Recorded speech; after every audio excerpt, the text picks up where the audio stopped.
I just want to let everyone know, we're actually, this movie's going down in history as the very first Hmong, non-Hmong made film with the style of footage that we had. This is the first of its kind in this community. And understand, when the Hmong were watching movies back in the day, they always looked upon the Chinese and people from Thailand to give them their entertainment. Now, we can be proud and say, now we're making movies like the Chinese and the Thailand for our entertainment. Well, thank you very much for coming tonight to the premiere tonight. Thank you so much. This is the hard work, but we finally get it done. And I can't think of anything else when I see all the hands applaud. And that's make my heart feel like I've done something. Zaki Shung, and he's the cameraman, camera operator. He's the one who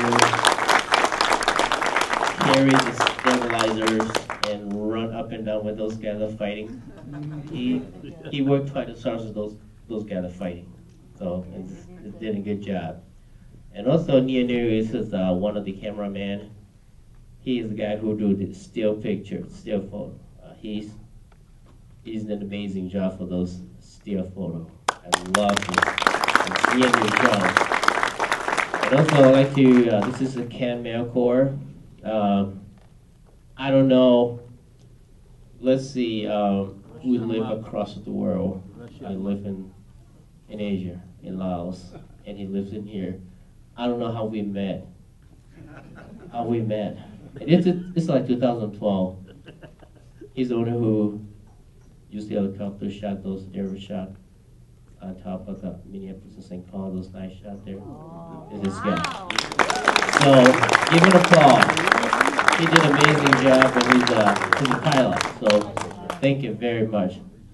And last but not least, Cameron's still with you, brother. I love you. Yeah. And without you, I cannot stand here. And without you, I probably give up already. Well, I just wanted to mention that I think everyone would agree that the martial arts and the choreography and the stunts were awesome. Awesome. Yeah, really. Who is the coordinator here, the person that did all the choreography, or are they here? They're right here today. That was the open air. I was looking for some free lessons. But one was Yig is the one on the open air. He's part of the choreographer too. Okay, awesome job, man. Really well done. Really well done. Billy, I have one question, and I'll turn it over to the audience. But the story, where did it come from? Is it based on anything true? Is it completely 100% fictional? Is it a little bit of both?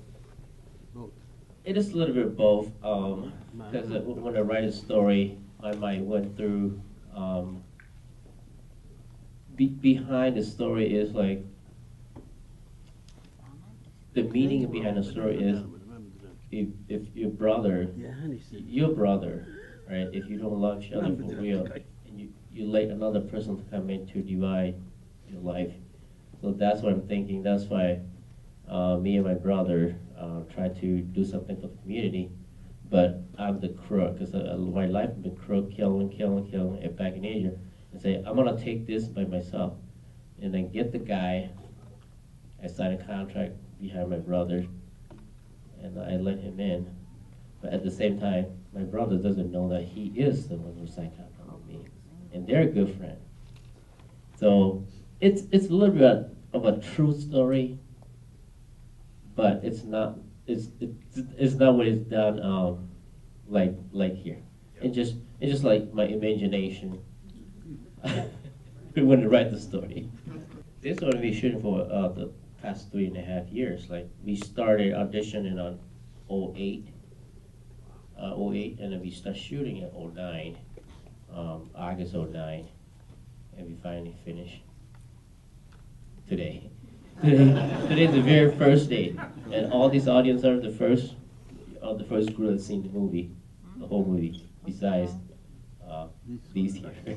It's unique. When I audition, I don't even know each person know what kind of martial art. And I audition, and later I found out that the Hinak, like the fight, that kind of fighting, what do you call that kind of fighting thing? A capoeira.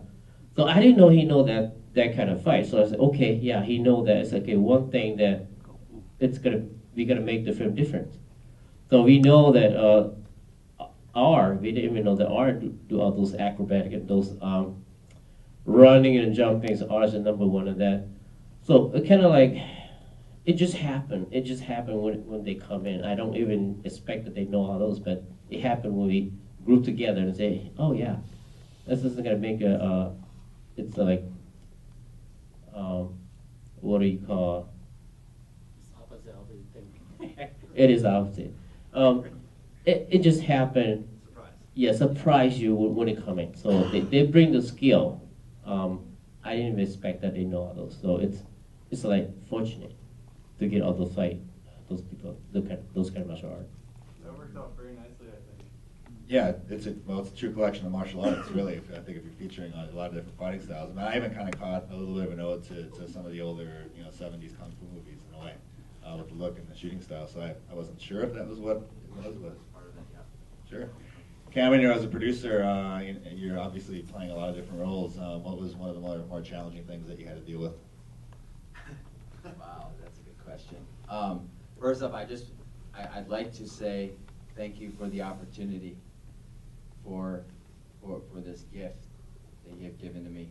I remember when I auditioned, and after I got done, they clapped. And I don't know if it's because they felt sorry for me, but it was interesting. That was my first view of the Hmong culture and how close they are, like a culture, but it's like a family. Also, the community is like a family, and they embrace everybody as a family. And a lot of the inspiration came from really their work ethic. I mean, I was casted as a character, but when I learned more about who they were, I was like, I got to get involved in so many other ways that they let me. And I just wanted to first off say thank you to my family and friends. I shouldn't say friends, that's hard to swallow. Thank you to my family, everyone here that I know is my family, for supporting so many years. You guys know that I've been working on getting stuff like this, and your support is the reason why I'm here today. Your support is the reason why I'm here today, just so you know. But, Billy, I mean, you want to talk about being taught sacrifice and belief, and Billy he lives in Rochester, so he would drive in the dead of winter back and forth the same day and shoot during a blizzard. He would do this every weekend, and he would go to work. Nienyo, he had, God bless, his son's doing better, but he was handling some challenges with his son that had some really hardcore issues that most people would give everything up. But he sacrificed the time with the son to make this happen with his partners, and that was inspiring. Saki, I think he knows me better than a lot of people. He knows me as my lowest point, my highest point, and he accepts me for that. I thank him for that. Saki would work 12-hour days. I'm not exaggerating. He would get probably enough sleep that takes him from point A to point B to where he would be shooting. Bao would be driving around, his wife, and he would shoot another 12 hours, sleep in the car, go back to work. And a lot of you know I'm not a morning person. So when they say, oh, you got to get up at 7 o'clock in the morning, I'm like, come on, really? And then I think about these guys and what they've been through. It's like, it's nothing compared to I could even think about issues that I may even have. So that right there was extremely inspiring, and I'm so thankful to have learned that from them and to be part of and to be accepted, in their family. We see this great masterpiece that they put together. Well, at the end of the day, we just don't know what sacrifice they made to do it, and they made sacrifice to develop this masterpiece. And then you got, Ken Melcoyer, who calls me out of the blue. I think I called him, left him a message, and he's like, "Hey, Cameron, I saw this thing. I want you to come in." So I walk into this guy's office. He's got Emmys on his wall. I'm thinking, does this guy know who I am? I should just fake it, right? fake it that I'm important so he could work with me. And he actually sacrificed, you know, his reputation and the time that he spent to work with us and give us amazing footage. So it was a great experience as a person than it was as an actor or a producer. And thank you for that. Thank you very much.